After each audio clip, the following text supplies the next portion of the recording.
seeing how other people live and being able to not take for granted everything that you have, but rather appreciate every single thing that you've worked for and every single thing that you have, and be grateful every day. Welcome to the When We Are Brave podcast, a podcast sharing inspirational stories and conversations, plus tips and tricks on living your best and bravest life. I'm your host, Tiffany Johnson, author of Brave Enough Now, keynote speaker, and your host of the When We Are Brave podcast. I know how hard it can be to be brave, but I encourage you, face your fears and be brave. You may find the results liberating. I believe in you. Thanks so much for listening to the When We Are Brave podcast. Make sure you don't miss an episode of When We Are Brave and subscribe. For show notes, check out tiffanyjohnson.com.au. I know that together we are going to live our best and bravest life. Do you feel like you need some help to be brave? Well, I've got the perfect thing just for you. It's my new guided journal, My Journey to Brave. It's a digital journal and can be downloaded today on my website, tiffanyjohnson.com.au/journal. It gives me great pleasure to introduce to you today's guest, Yael Maree. I had the pleasure of meeting Yael at a writers' group some time ago, and I was instantly drawn to her and intrigued with her incredible imagination and how she puts words on paper to develop places that are just simply incredible when reading. Her passion for writing is extraordinary. She seems to be a whiz at anything dystopian romance, and if that's your kind of thing, then I highly recommend her series Mating Season. I hope you enjoy today's episode. It is filled with inspiration on how places where we live can help change our life, and how those places inspire us to live bravely every day. So excited to have you here today. And I would love for our listeners to learn a little bit more about you. So do you want to just give us a bit of information about your life? Sure. Thanks for having me. Nice to be here. It's always nice to see your lovely face. So my name is Yael Maree. I've lived in Australia now for about 17 to 18 years. Not entirely sure. I was born in Israel and I lived there for the majority of my childhood until we moved to Nigeria and then later on South Africa, where I completed high school, and I've had lots of friends. So I've had a lot of, insight into other countries and the different cultures, the way that people live, and that's always inspired me to travel. So before I actually got to Australia, I lived in England for a few years and I lived in Thailand for a few years, and through living in those countries, I was able to travel a lot of Europe and Asia and Africa, and that's always been really amazing. Incredible. What was it like living in Nigeria? That's somewhere that most people don't necessarily even get to visit. Probably this day and age, it will be a lot more difficult to get to, but even then, it was a very dangerous place. But the thing I think that struck the biggest chord with me was the poverty and the lifestyle that the people had there. Within the city specifically, the poverty was really in your face. People would self-mutilate and they'd come to your cars begging for money, and it was really, really hard as a child to sort of see that when you've come from a first world country and you've got everything all the time, everything is catered to you. I think the countryside was a little bit different. Even though they didn't have anything, they were always happy. You know, they'd run after you and they'd want to play with you. And you find that poverty sort of really brought out ingenuity. They didn't need a soccer ball. They could just kick a tire around. They didn't need pickup sticks. They just went and picked up actual sticks. So it was a very interesting way to look at the shift of culture and how people adapt to what they have, and that they didn't always need to complain about not having things. They were just happy with what they had. And it was a very big eye-opener even at, a young age. So did that mould you into your career of being the amazing writer that you are today in your travelling as a youth and moving forward in your early adult years? Traveling definitely played a massive part in the person that I am today. But, just seeing how other people live and being able to not take for granted everything that you have, but rather appreciate every single thing that you've worked for and every single thing that you have, and be grateful every day, because it's not just about the physical things, but emotionally, mentally, our family, our friends, things that we've managed to gather around us that make us better and happier. Those are the things we really need to grasp onto and be grateful for, and not worry about, our balance or in the bank account. And those things are fleeting. They just don't matter as much. And I think traveling and seeing different cultures and seeing, especially young children living without, it really opens your eyes to what kind of world we live in. Absolutely. And I think as well, a lot of social media posts and perform that image to us of something that's not necessarily real. Yeah, but as well as that, I think with social media, people try and play on your heartstrings without actually giving you the whole story. And I think when you travel and you go and you immerse yourself within a culture or a certain world, you actually really get to understand everything that lies beyond there. And I think sometimes the history of a place plays a big part of decisions of and why a certain culture goes that way. And I think if you read my book Mating Season, you will find that um, the culture and the history of that culture created the current situation that my characters and the world that they live in. Now, I've read Mating Season. It's fantastic dystopian romance. If that's up your alley, this is definitely the book for you. And your ability to create worlds is amazing, and how they overcome their fear and live bravely in those books is amazing as well, and how you've created this different world to what we live in. It's completely fictional, unlike me, who writes everything about my own life and realistic.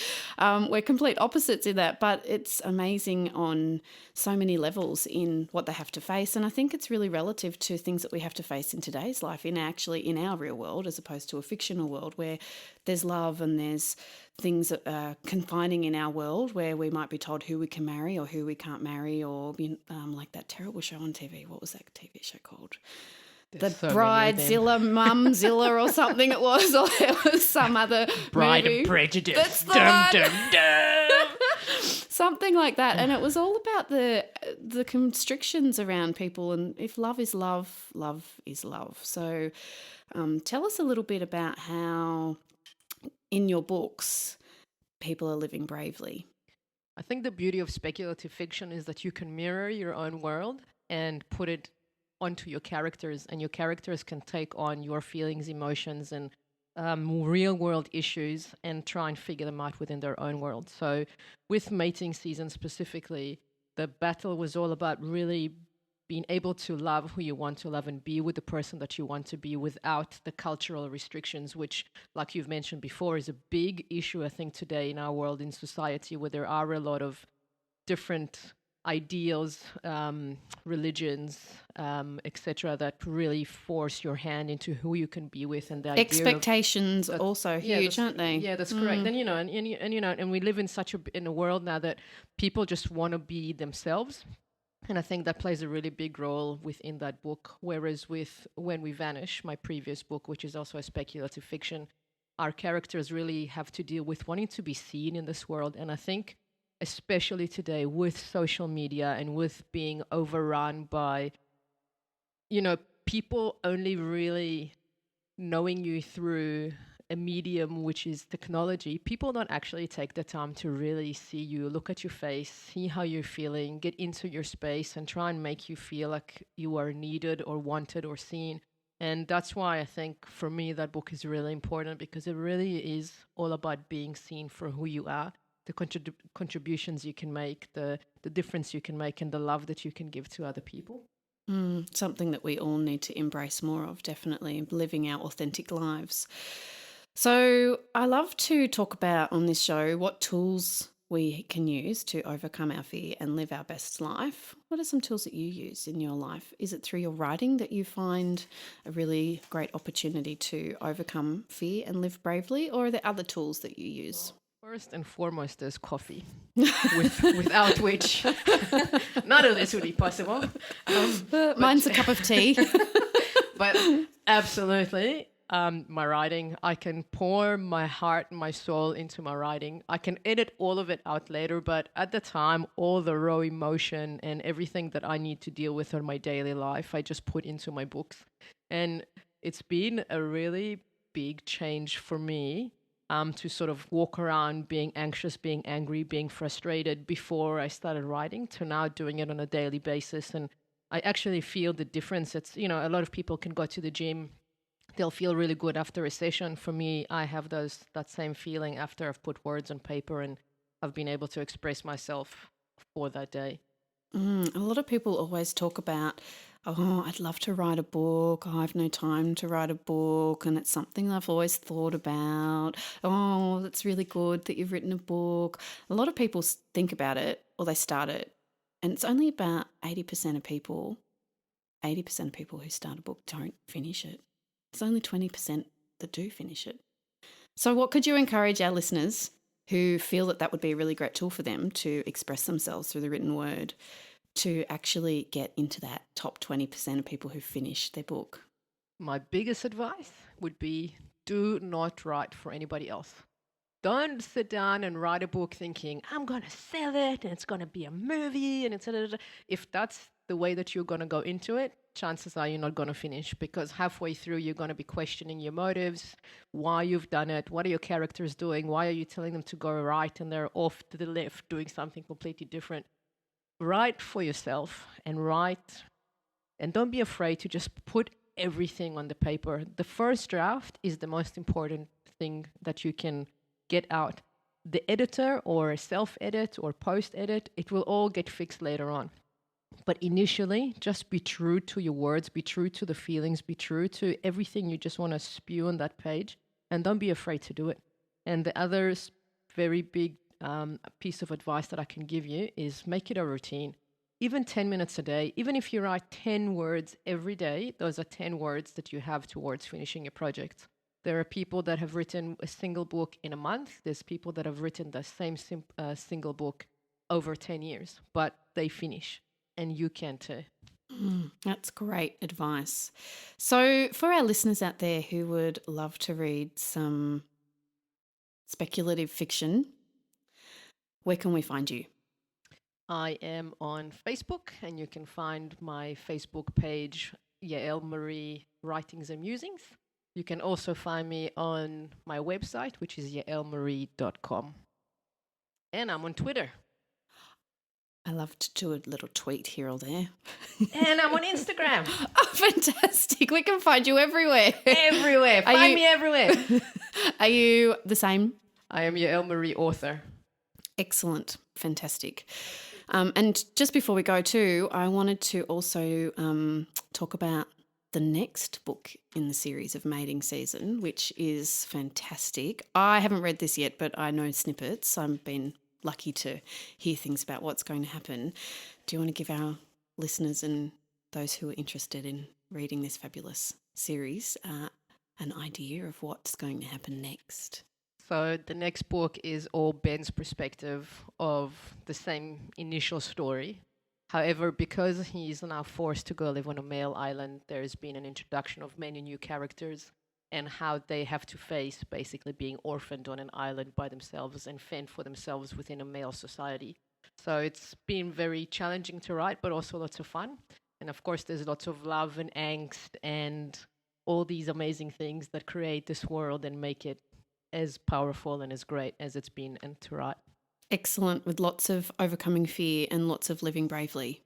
Heaps, because they have to within my society. My society, the society that I've created is very, I don't want to say evil, but they're very restrictive of what you're allowed to do and how you're allowed to do it. Yes, they control you and they control your choices.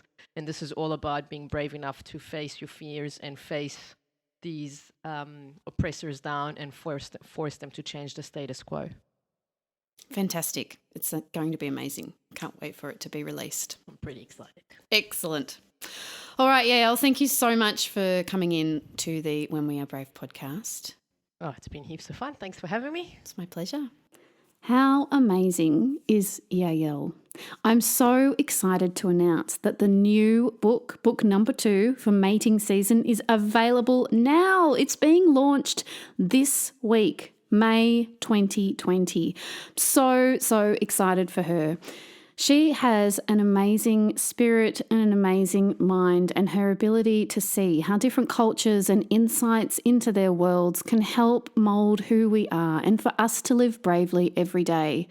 It was just such a pleasure doing this interview. I hope you got a lot out of it. I know that I did. If you've enjoyed this episode of When We Are Brave, or the other episodes of When We Are Brave, don't forget to subscribe and leave a review. Reviews help podcasts get out there into the podcasting world, and it really does mean so much to me. And don't forget, you can download your journal, My Journey to Brave, on my website, tiffanyjohnson.com.au. You can also access my book, Brave Enough Now, and find out more about me, or contact me, send me an email. I'd love to hear from you. It would be great to connect. I also have a free Facebook group called Bravehearts. I'd love for you to connect and come and join the group. It is a wonderful space full of inspiration and empowerment for you to live your best and bravest life. And so, my friends, be brave.